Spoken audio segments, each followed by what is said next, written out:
Welcome children. I am here with another grade 8 science lesson.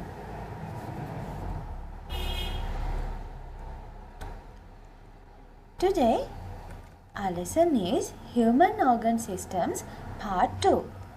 So we are going to discuss about human nerves system.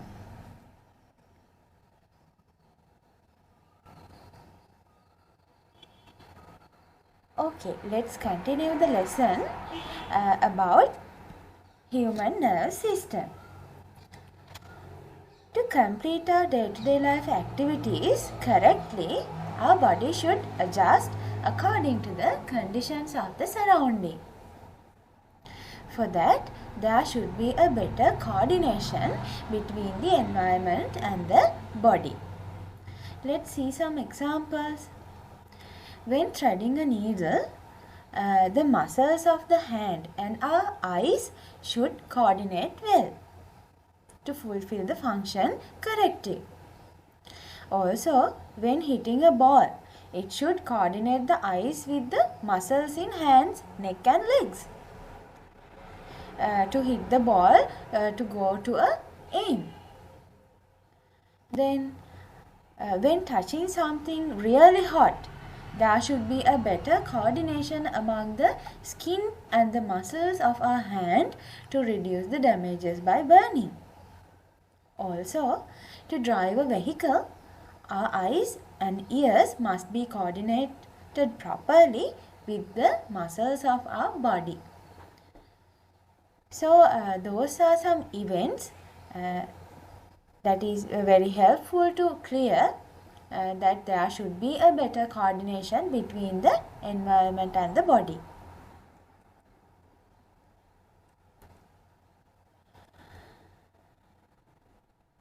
Such a change in the environment which we are able to observe is called as an stimulus. There are two types of stimuli. First one is stimuli from external environment or the stimuli from our surrounding.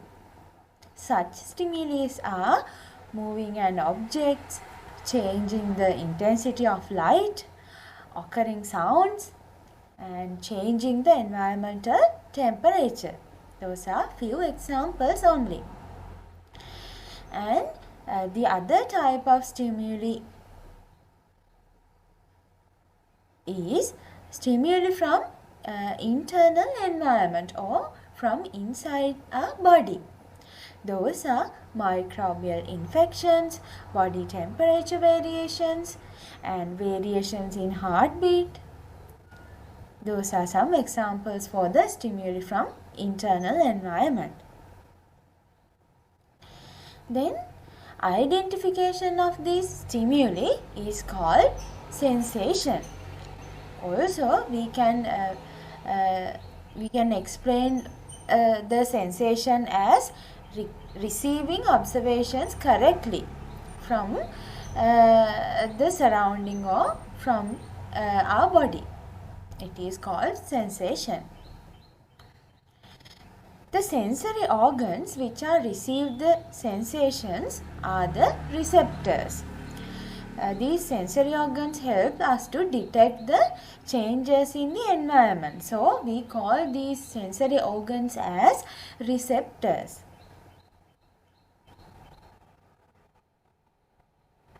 In human body, there are 5 receptors. Those are eye, ear, nose, tongue and the skin. These 5 receptors detect 5 different stimuli from the environment. Eyes detect light. Ears detect sound. Also, tongue detect taste. Nose can detect odors or smells. Finally, the skin can detect contacts, temperature changes, touches, the stimuli such as stimuli can be detected by skin.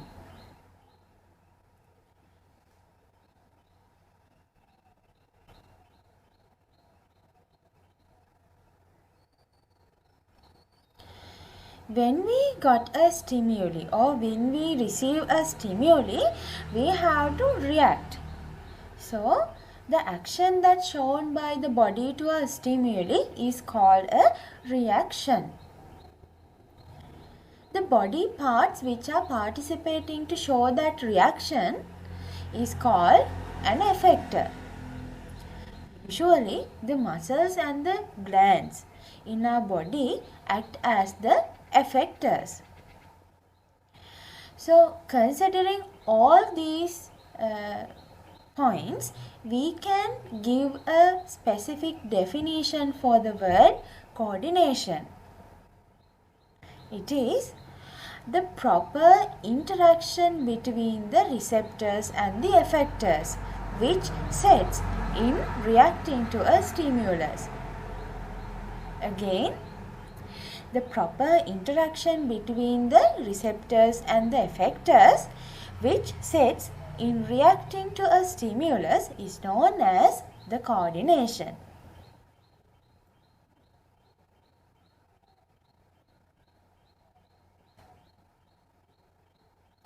Following flowchart shows this coordination process simply. First, stimuli are detected by receptors. Then our body select the suitable reactions for this stimuli. It is called coordination. Then the selected reactions are activated by the effectors. This is the coordination process of human body.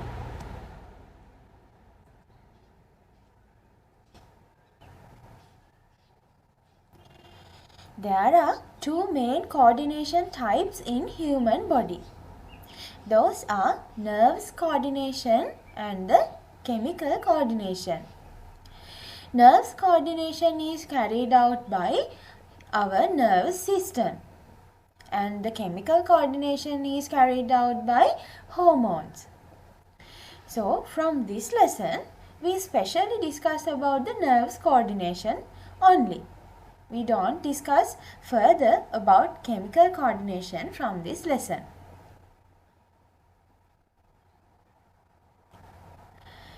In the below diagram, you can see a nerve cell.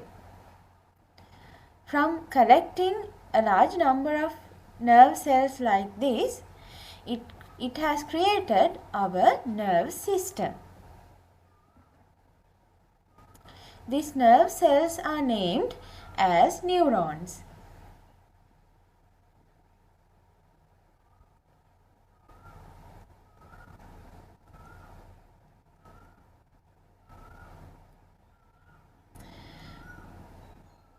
So, from this point, we are going to discuss further about human nerve system. Human nerve system is made from the nerves which are spread all around the body. A message which travels through a nerve is named as a nerve impulse. Traveling a message through a nerve is mentioned as the transmission of nerve impulse. Actually, when transmitting these nerve impulses, it creates a very small current inside these nerves. These nerve impulses always transfer from one point to another point through these nerves.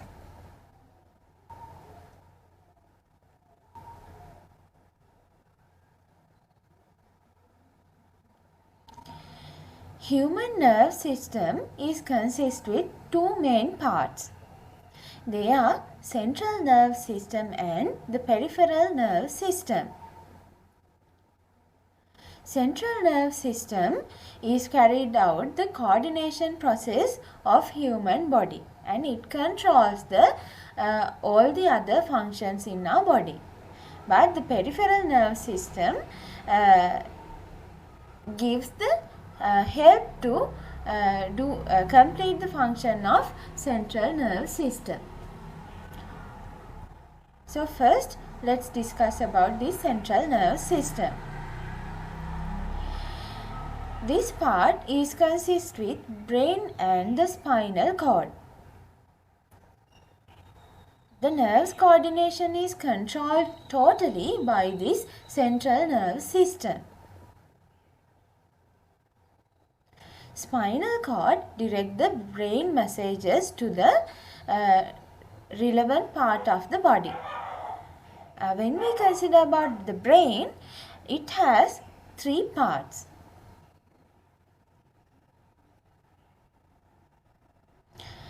In this first diagram, it shows the position of human brain and the spinal cord.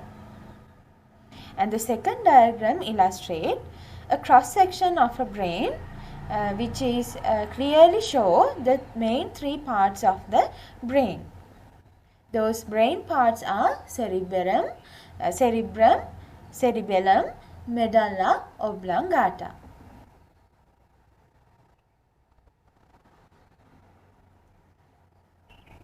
This diagram shows the outer appearance of a brain.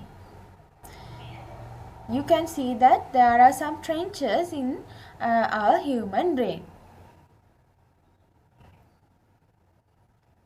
These trenches help to increase the surface area of human brain.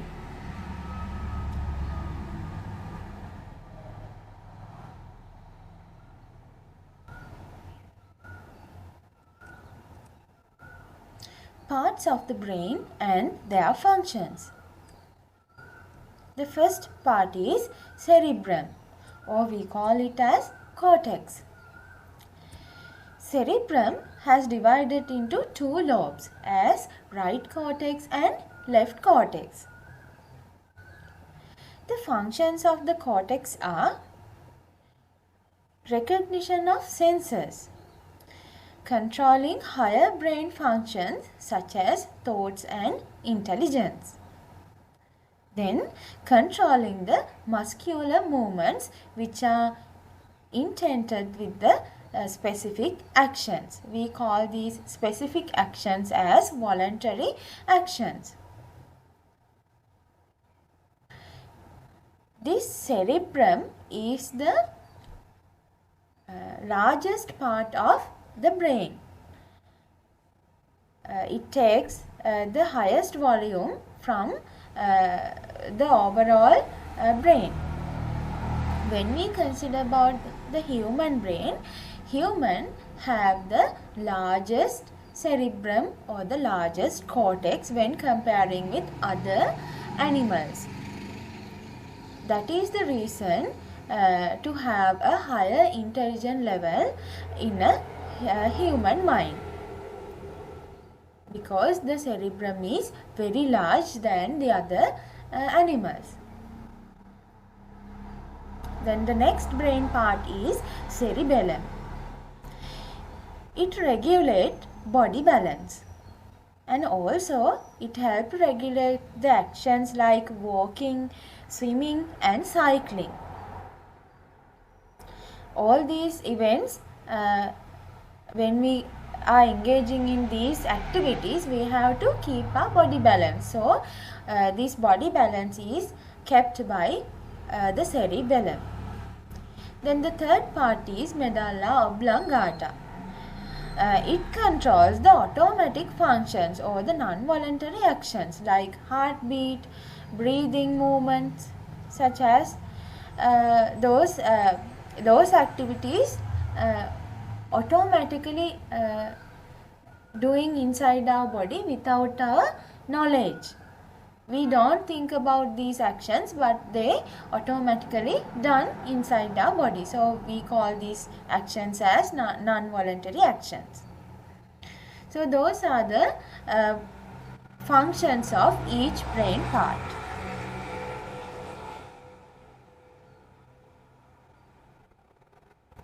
So now you know this brain and the spinal cord are the most important organs in our body, because they control almost all the functions inside our body. So, to reduce the damages from sudden accidents, the brain and the spinal cord has covered by several protective layers. They have protected thoroughly by few mechanisms to reduce the damages from accidents. There are few covers which are covered these brain and spinal cord. The first layer of this protective layer is bones. The brain has covered with the skull. It is a skeletal structure or the osseous structure which is made by bones, and the skull is a globular shaped object which is situated around the brain. And the skeletal structure which protect the spinal cord is spine, or we also call it as the vertebral column. So these bony parts help to protect the brain and the spinal cord from hard shocks, and by hitting on something like from those accidents, we can protect our brain and the spinal cord. Then the second protective layer is meninges. There are 3 layers of meninges which protect the central nerve system. These 3 layers are, the first one is dura mater, the outer layer which is situated immediately inside the skull and the spine. Then the second one is arachnoid mater. It is the middle layer from the meninges. And the third layer is pia mater. It is the inner layer by the brain and the spinal cord. Then the third protective mechanism is cerebrospinal fluid. This specific fluid is in between the meninges. It helps to absorb shocks, and also it supply nutrients to the brain and the spinal cord. Also, it avoid dehydration of the brain and the spinal cord.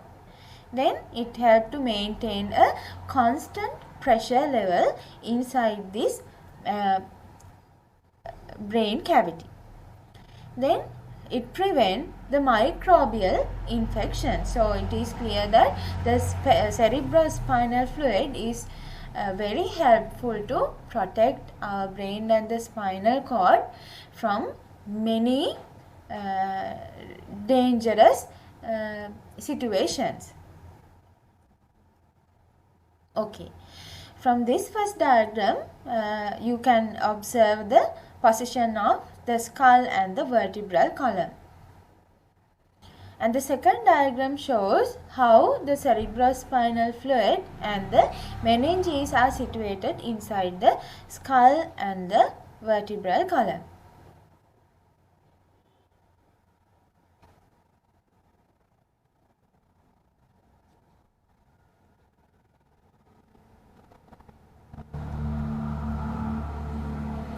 So those are the details we have to discuss about central nerve system. Now let's move to the peripheral nerve system. This part is made of all the nerves that are started from the brain and the spinal cord. These nerves have spread all around our body. Actually, there are 12 pairs of cranial nerves. These cranial nerves start from the brain. 12 pairs mean actually there are 24 cranial nerves. And on the other hand, there are 31 pairs of spinal nerves. Spinal nerves are started from the spinal cord. 31 pairs mean there are actually 62 spinal nerves. According to that, the peripheral nerve system consists of 86 major nerves. When these nerves run through our body, these nerves branch and go through the every part of our body. The function of these peripheral nerves are transmitting impulses from the receptors to the central nerve system, or transmitting impulses from the central nerve system to the effectors. So, transmitting impulses are the main functions of is the main function of peripheral nerve system.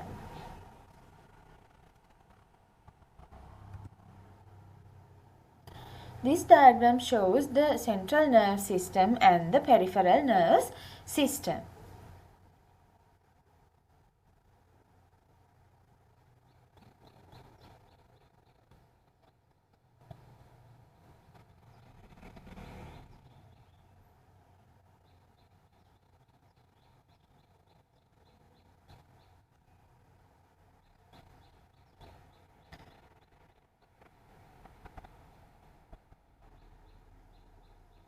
This chart will help you to summarize the details of the details about human nerve system. There are two parts of the human nerve system. Those are central nerve system and peripheral nerve system. Then central nerve system can also again divided into two parts. Those are brain and spinal cord. Further, the brain can be again divided into three parts: cerebrum, cerebellum and medulla.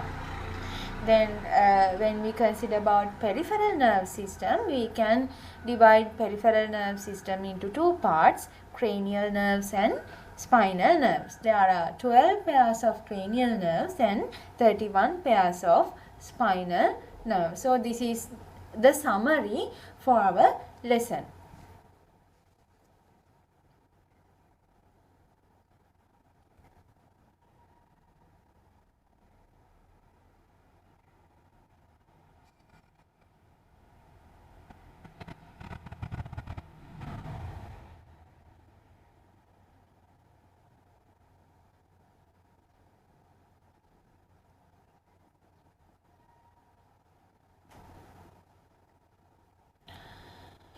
Okay, now you have to do a simple activity.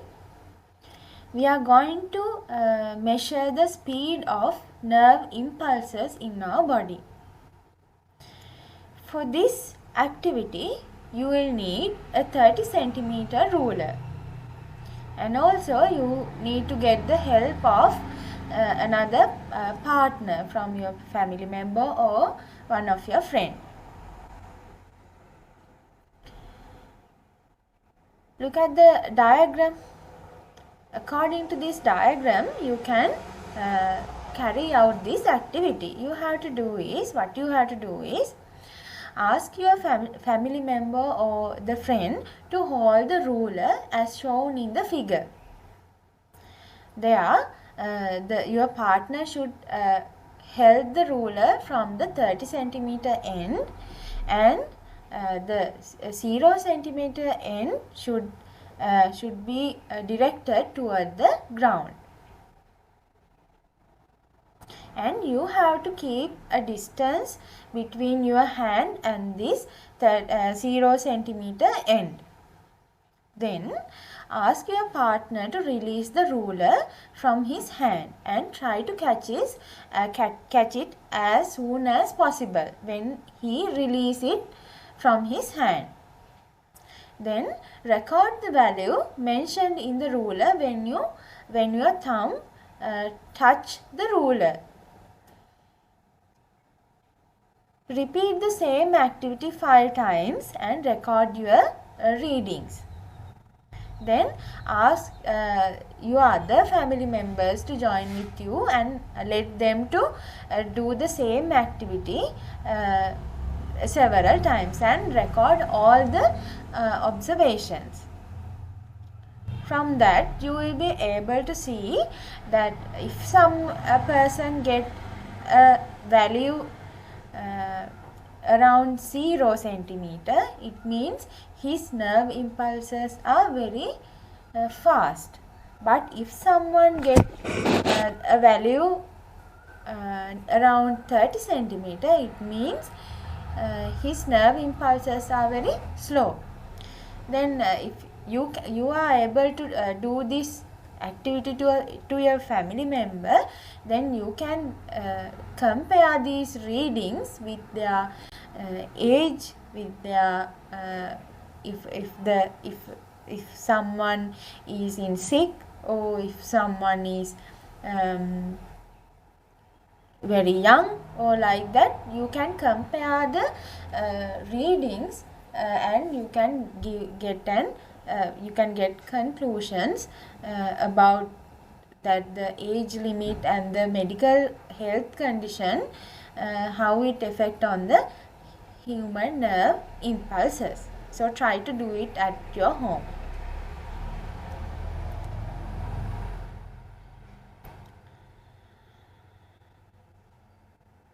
So according to the details we discussed here, it is very clear that this central nerve system and this peripheral nerve system is very important